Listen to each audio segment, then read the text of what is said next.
So I'm starting to notice something kind of interesting. There are certain combinations of colors, if I put them on the dope lights behind me, that this specific camera cannot find me in focus. I don't know what it is, but the autofocus on that camera just freaking explodes. But then you just don't use autofocus like a pro. It's just me. I can't do that. And the other problem is too, like when I record, I try not to use my glasses unless I absolutely have to, which means I'm pretty much blind for anything further than 5 feet away. And I've got monitors here that I monitor the cameras, and they're a little further than 5 feet away. And my glasses! I can't see without my glasses! My glasses! I can't be seen without my glasses! No one cares about my problems. What we care about is the beanie of justice. I'm very excited. It's like, man, so far, all of these suggestions have just been awesome. Everything's slapped. So far, the beanie is sacred. And if you want to lend your hand to the sacredness of the beanie and to just continue to worship its holy name, just leave a comment below. That's all you gotta do. Very simple. Charlotte Wessels, Dopamine. Charlotte Wessels, I know her only through the guest spot that she did with the Camelot in the song, was it The Gray or Under the Gray or something to that effect, or Into the Gray, or it was like a really pretty ballad, and I remember finding her and being very interested in that. The hair is getting longer and I don't know what to do with it, man. I keep complaining about that. I was thinking about putting it up, but I'm not gonna put it up. We're gonna let it fly. We're gonna let it fly. What am I saying? What is this? Why are you here? Why are you watching this? Oh, wow. Yeah. Oh.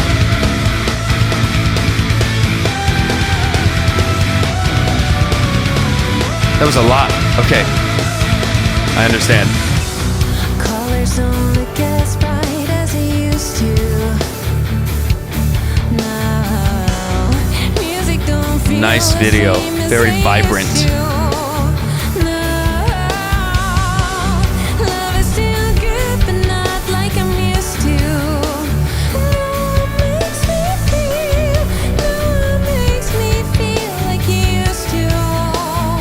Interesting vocals.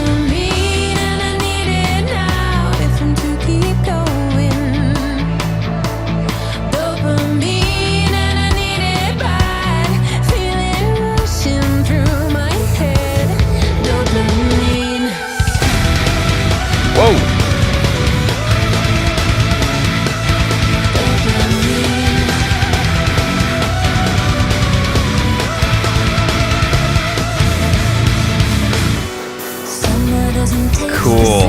That's a good chorus. I like the riff.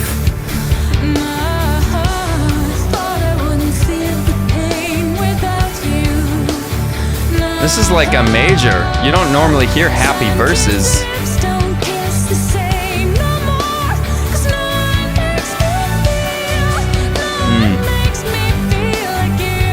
Nice.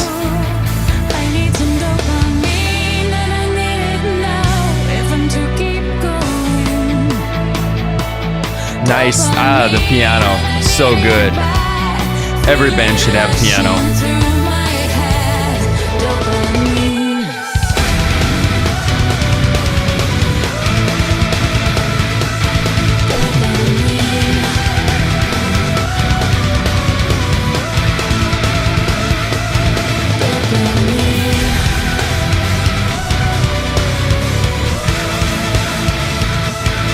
I like that riff a lot.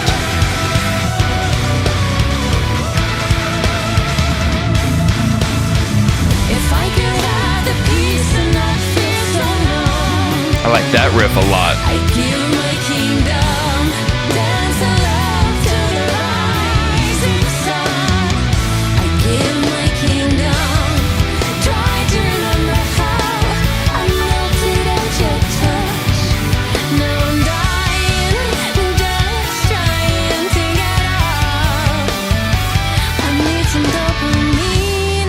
That was sick. Wow.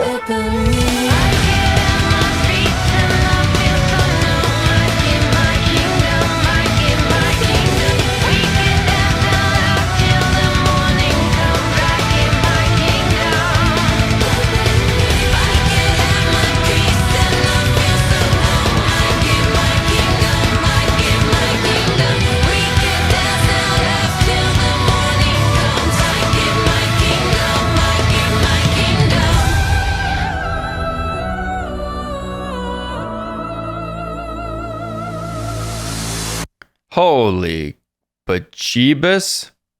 That was amazing. Hey, it's editing Twan here. I have something weird to confess to you. So when I watched that video, I did not realize there were two singers in it. The whole featuring Simone Simons. Yeah, I didn't see that part. So when I saw this video, I was assuming Charlotte Wessels was the only singer. And I didn't notice, yes, I know they're both in the video, but they're dressed the same with the same wig. And I just thought they were the same person. I'm a man. I noticed pretty colors and like crazy wigs. And everything else eluded me.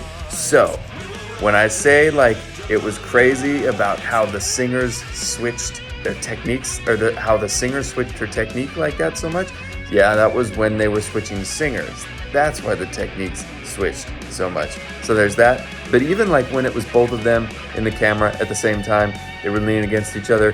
Here's what happened in my mind. I literally thought they were doing something with like a parallax kind of camera, because the wigs and the clothing are exactly the same. So when they were leaning into each other, I thought it was like the thing where the camera split right there and, you know, sent one person off one way and the other way in the same direction. You know what I'm talking about? So I thought it was that as one person, which is the reason I didn't notice. So cut me some slack and just keep that in mind when I talk about the one singer changing her technique. Okay, that's it. Whoa, dude. I was not ready for that. I mean, okay, obviously the vocals are great, but I gotta talk about that songwriting. Whoa, dude, it was so interesting. Not necessarily the structure, but the riffages within the structure was sick. So we'll talk about the chorus first, because that was my favorite part. So what we had was kind of a cool, not quite a full polyrhythm, but we were using some triplets and some like dotted notes. I haven't counted it out yet, so I won't lie and say what I think it is. But we were using some kind of off-time chord rhythms, and the vocals were following it, but the drums most of the time were not following it, which kind of let you pump to a 4/4 over the top. So it was this like,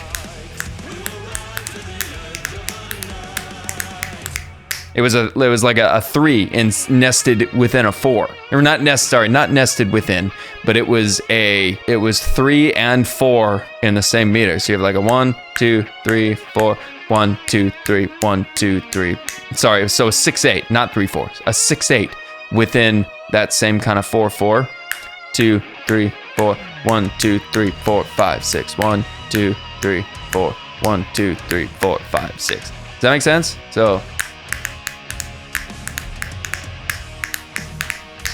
that's what the guitars were doing.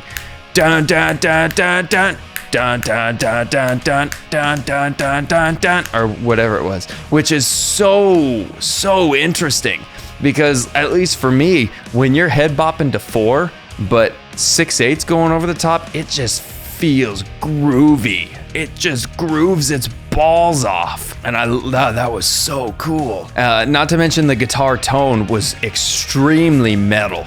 Like, that was a metal-ass guitar tone in a not quite as metal setting as you might anticipate from a sound like that. Like, with that kind of sound, you could easily get the chug-a-lug, chug-chug-chug-chug-chug-chug-chug kind of sound, because that's what that sound goes for. But that was very restrained and very percussive and rhythmic and just very elegant. I liked it a lot, if you can't tell. The other thing that they did in the bridge was, like, instead of just playing big chords, they were using some cool arpeggios and some runs and things like that to accentuate the tones of the chord that they were moving to. And there was a lot going on. I didn't catch exactly what they were playing, but I did hear an octaver over the top. So I don't know if this was a plug-in. I don't know if they went back and tracked a second guitar an octave higher. But what an octaver is normally is, instead of like when a guitar is playing a riff that sounds like this, like if the guitar was going, let's make that lower. The guitar was doing like a, right? The octaver would add this over the top. But it would make it sound like there were two people, but it was just one guy playing one note, but it made it sound like it was both, which is really cool. I heard that in that thing, so it would just made that kind of part even thicker. And then there were vocals going over the top of that. It's just super cool, like really, really intricate, really interesting songwriting. Okay, what else can we say about this song? Number one, the drummer is playing in a pool of pink balls. Everyone loves the ball pit, but has anyone ever played drums inside of a pink ball pit?